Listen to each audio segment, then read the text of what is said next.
Do you know a few musicians who seem to improve much faster than everyone else? You might be wondering whether they're just fundamentally different from you, whether they've got something that you don't.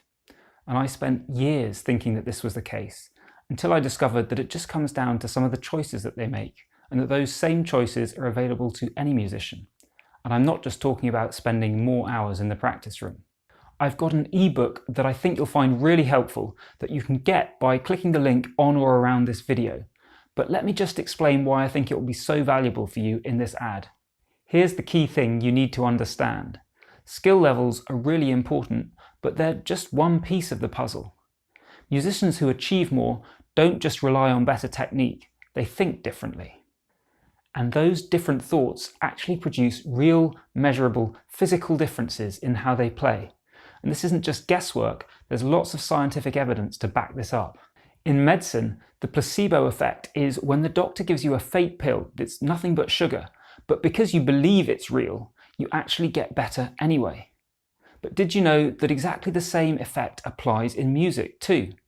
And there's also something called the nocebo effect, which is the exact opposite. This time, you're given something which isn't harmful at all, but because you believe it's harmful, you actually experience those harmful effects. Unfortunately, this negative version applies in music just as much as the positive version.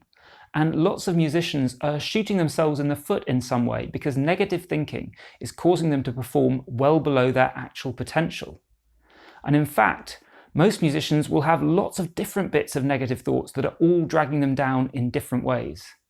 So your mindset has huge power over how well you play music, either for good or for bad.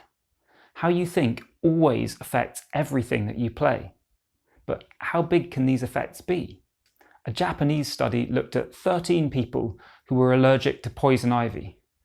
They were rubbed on one arm with a harmless leaf, but told it was poison ivy, and rubbed on the other arm with real poison ivy, but told that it was harmless. All 13 of them broke out in a rash where the harmless leaf contacted their skin. Only 2 of them had any reaction to the real poison ivy. Can you see the potential here? Thinking differently isn't a small thing. It leads to striking and measurable real-world effects. Imagine being able to improve your physical dexterity just by changing your thinking, or being able to remove nerves before a performance just like that. When I started deliberately training my mindset and my mental skills, I saw huge improvements both in how well I played and how much I enjoyed playing music. Now, if you're interested in applying these concepts so that you make much faster progress with your music, then I'd like to help.